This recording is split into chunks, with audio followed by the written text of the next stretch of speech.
Every hit Batman lands pushes him closer to becoming what the Joker wants. You let 5 people die. You complete me. You're garbage. You kills for money. Don't talk like one of them. You're not. Tonight, you're gonna break your one rule. This interrogation scene from The Dark Knight is one of the most intense moments in superhero cinema. The acting, lighting, and camera work are all used tactfully to create psychological tension.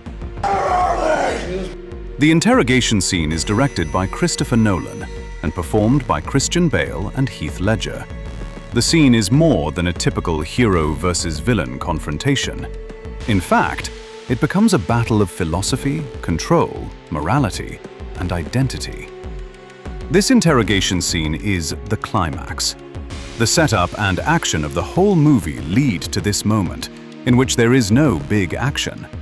In fact, it is claustrophobic, as it takes place in a small room. This smallest room plays the biggest part in the entire film, because it fleshed out the real personalities and psychology of every character involved. After the interrogation scene, we saw a long falling action. Everything went into chaos with the creation of Two-Face and Joker escaping the prison. In the interrogation scene, numerous incidents are happening in the background. Rachel is kidnapped, Harvey Dent gets captured, we see Batman's weakness, Gordon becomes Commissioner Gordon, and we know nothing about Joker.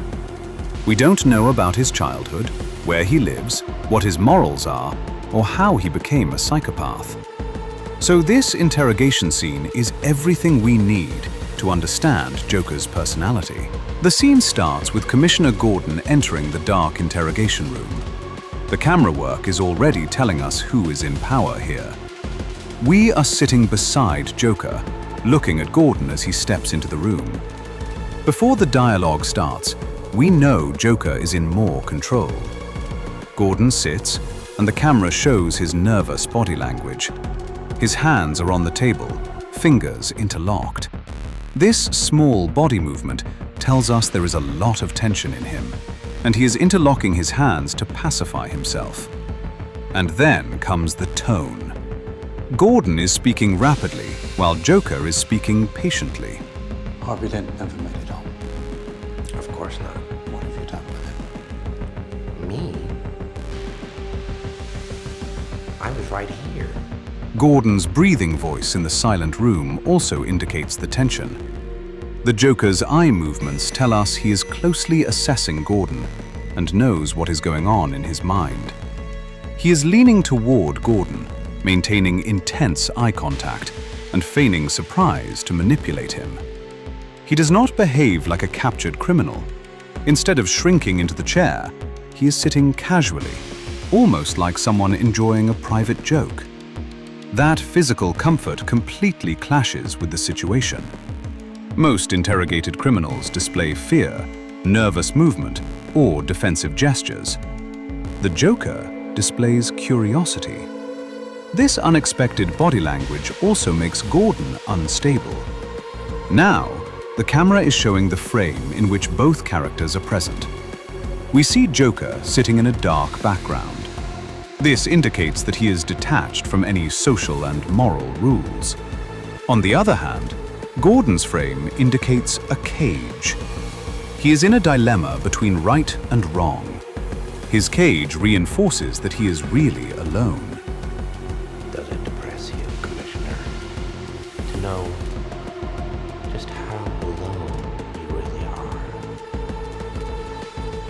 Does it make you feel responsible for Harvey Dent's current? Throughout the movie, Harvey kept telling Gordon that he had the wrong officers in his squad, but Gordon never believed him. Now, the Joker was hitting the same nerve of Gordon. The camera zooming in on Gordon's face indicates that Joker's words are getting to him. Joker has the upper hand here, even though he is in handcuffs. And Gordon is cracking under his emotional manipulation. Before he could crack entirely under the pressure, Gordon decided to step away. The good cop, bad cop routine? Not exactly.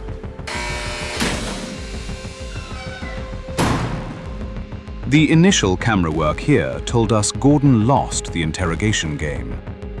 We are sitting behind Joker, looking at the loser running away from the winner. But Gordon's last words, the camera zooming in on him, and the Joker's rapid eye movements all suggest that Gordon finally had the upper hand. After Gordon left, the Joker quickly looked around to assess the situation, clearly unsettled by Gordon's unexpected move. And then, harsh lights flooded the room, and we saw cracks on Joker's face before Batman smashed his face on the table.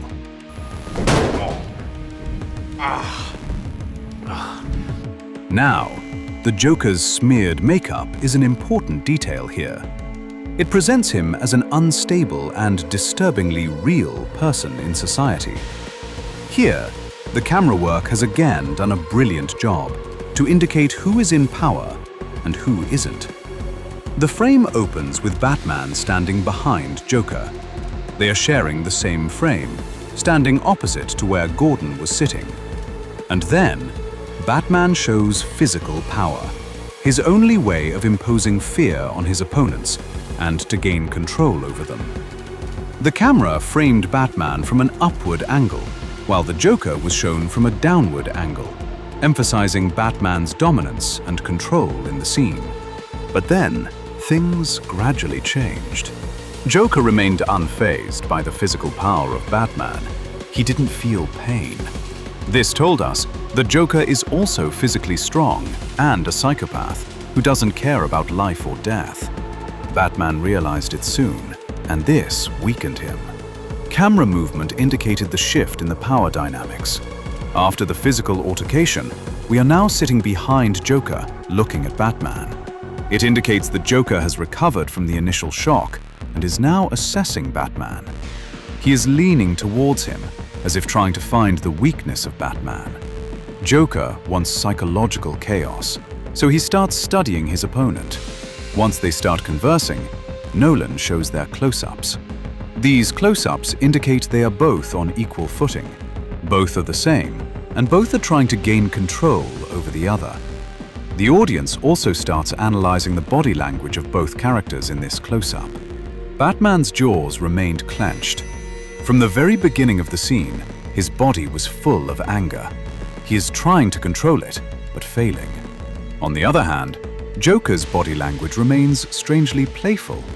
Small head tilts, sudden smiles and laughter, relaxed shoulders, and casual posture all communicate someone enjoying psychological chaos. Heath Ledger performs him almost like a man improvising in real time, which makes him feel impossible to predict. Even the pacing of speech matters.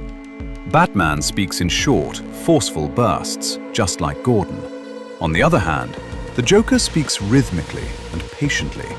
He often pauses before responding, forcing Batman to emotionally fill the silence.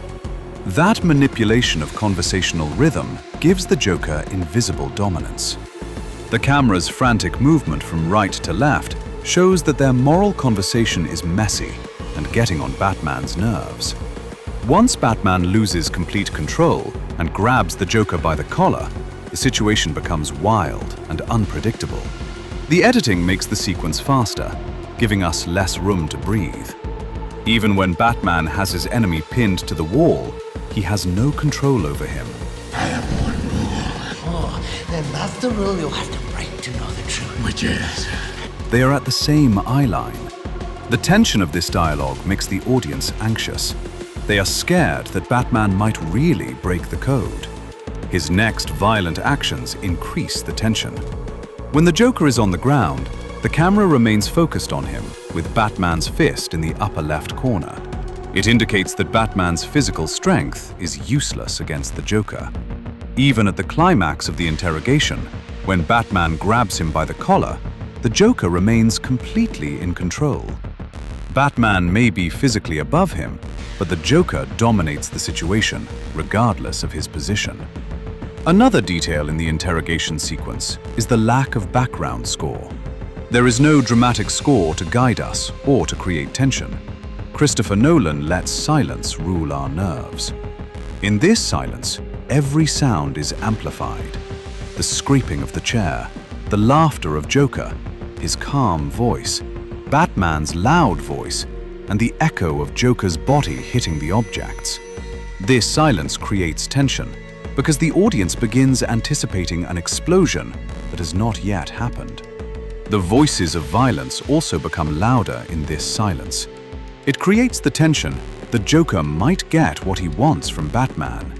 He wishes for Gotham's symbol of justice to emotionally collapse. And, in the silence, it looked like he was going to win. What are your thoughts about this whole scene? Share with us in the comments section and follow for more content.